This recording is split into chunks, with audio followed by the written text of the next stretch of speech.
Hello friend, welcome to Safwan classes. आज के इस वीडियो लेक्चर में हम एरे के कुछ एग्जाम्पल देखेंगे।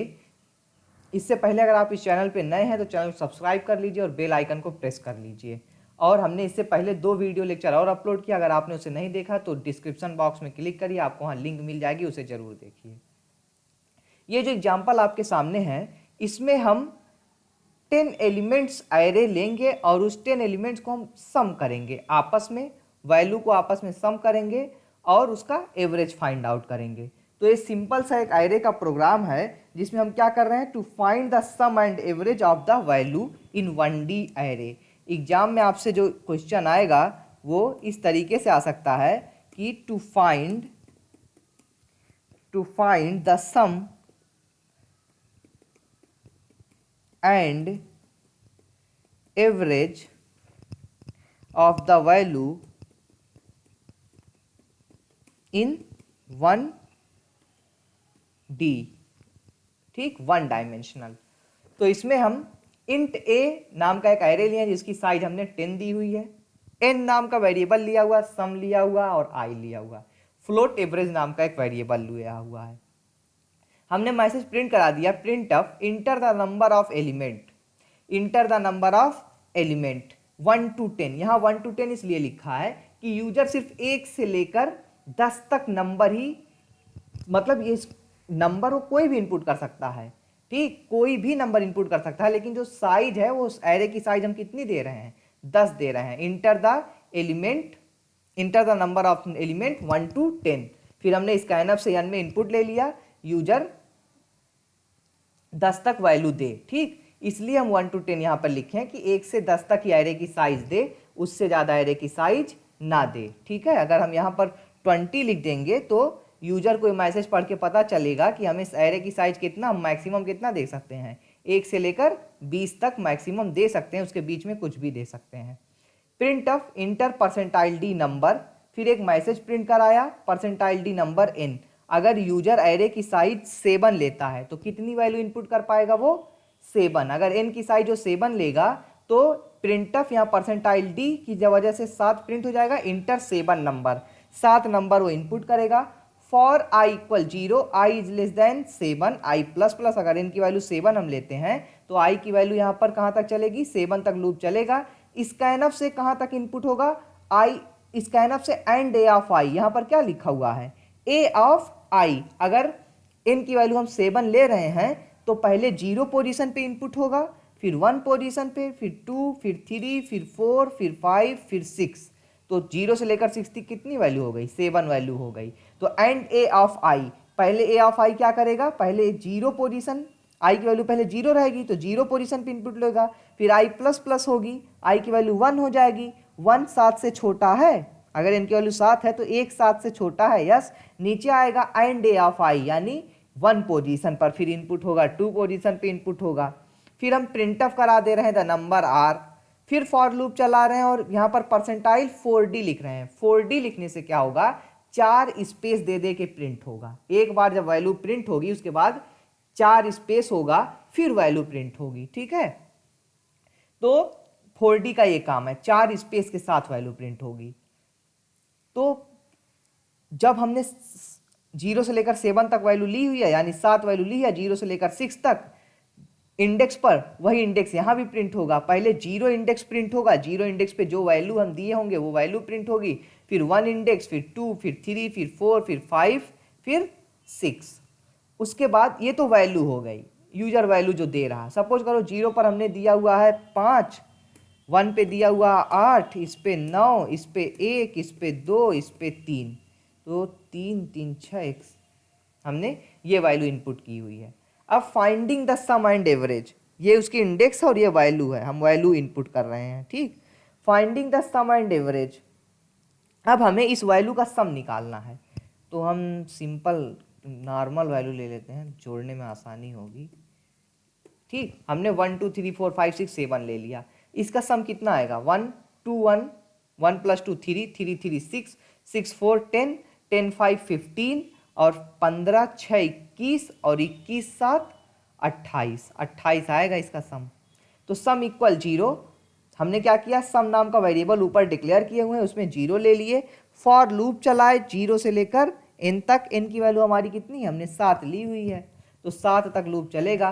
फिर हम क्या कर रहे हैं, sum plus equal a of i। इसका मतलब क्या हुआ, sum equal sum plus a of i, a of i हुआ। तो a, अब देखिए सम की वैल्यू शुरू में क्या है, 0। सम की वैल्यू क्या है शुरू में, 0, और i की वैल्यू भी शुरू में क्या रहेगी, 0। तो a ऑफ 0, यहाँ देखिए आप, a ऑफ 0 पे कौन सी वैल्यू है, 1। a ऑफ 0 पे हमने क्या स्टोर किया हुआ है, 1। तो a ऑफ 0 पे क्या आ जाएगा, 1। तो 0 प्लस 1 क्या हो जाएगा, 1। तो सम की वैल्यू क्या हो गई, 1। सम की वैल्यू हो गई 1। फिर लूप चलेगा, फिर अभी लूप से बाहर नहीं आया हुआ है, फिर लूप चलेगा, i की वैल्यू 0 से क्या हो जाएगी, 1। फिर नीचे आएगा सम इक्वल सम प्लस i। अब देखिए सम इक्वल सम प्लस i, तो सम की वैल्यू क्या है इस बार, 1। और a ऑफ i में i की वैल्यू क्या हो चुकी है, 1। a ऑफ 1, यहाँ देखिए a ऑफ 1। तो a ऑफ 1 पे वैल्यू हमने क्या स्टोर की हुई है, a ऑफ 1 पे वैल्यू हमने 2 स्टोर की हुई है, तो यहाँ पर 2 आएगा। तो 2 प्लस 1 कितना हो जाएगा, 3। 2 प्लस 1 कितना हो जाएगा, 3। अब सम की वैल्यू कितना हो चुकी है, 3। सम की वैल्यू कितना हो चुकी है, 3।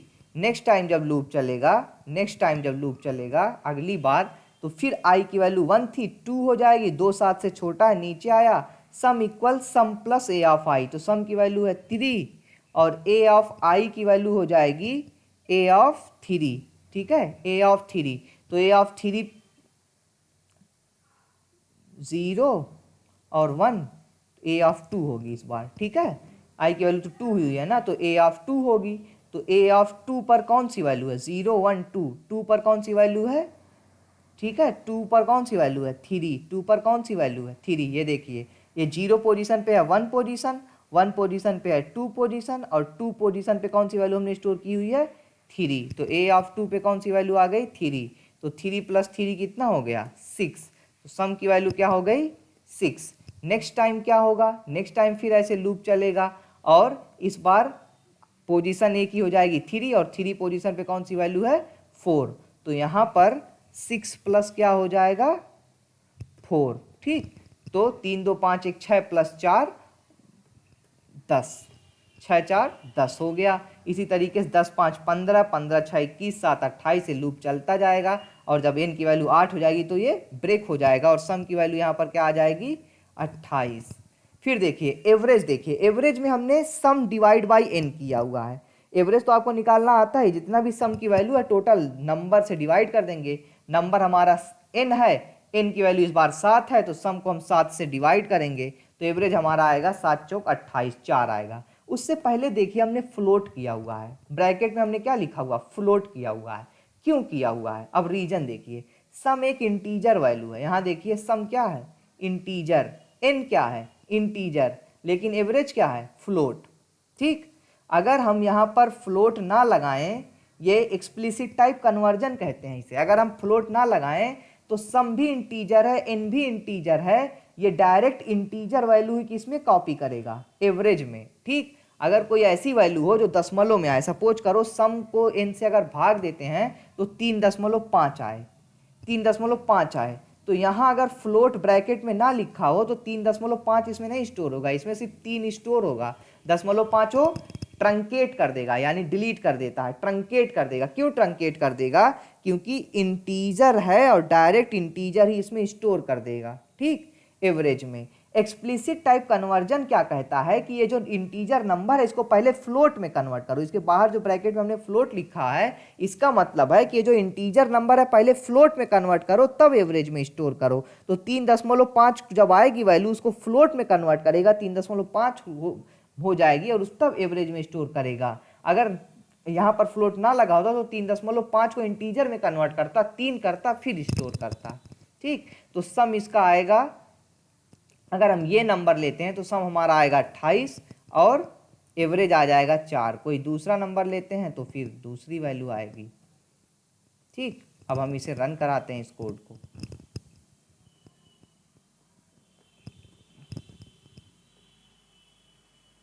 Enter the number of element, ठीक, नंबर ऑफ एलिमेंट 20 तक आप दे सकते हैं, हमने मैसेज किया हुआ है कि आप 20 तक दीजिए, उसे जितना चाहें आप उतना दे सकते हैं, लेकिन हम ज़्यादा नंबर ऑफ एलिमेंट लेंगे तो हमें बार बार इनपुट करना पड़ेगा।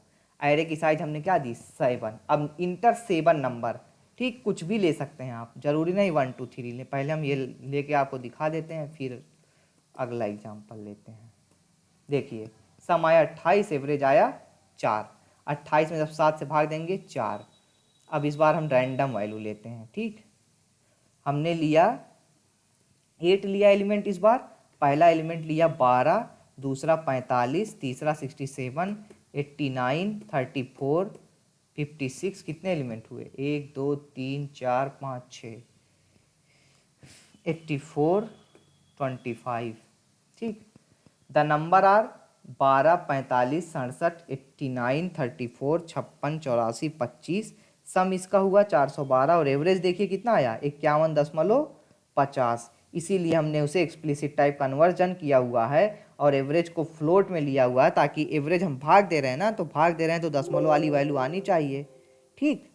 आई होप आपको ये वीडियो लेक्चर पसंद आया होगा और ये एग्जाम्पल आपको समझ में आ गया होगा कि कैसे हम सम और एवरेज फाइंड करते हैं। Thanks for watching it.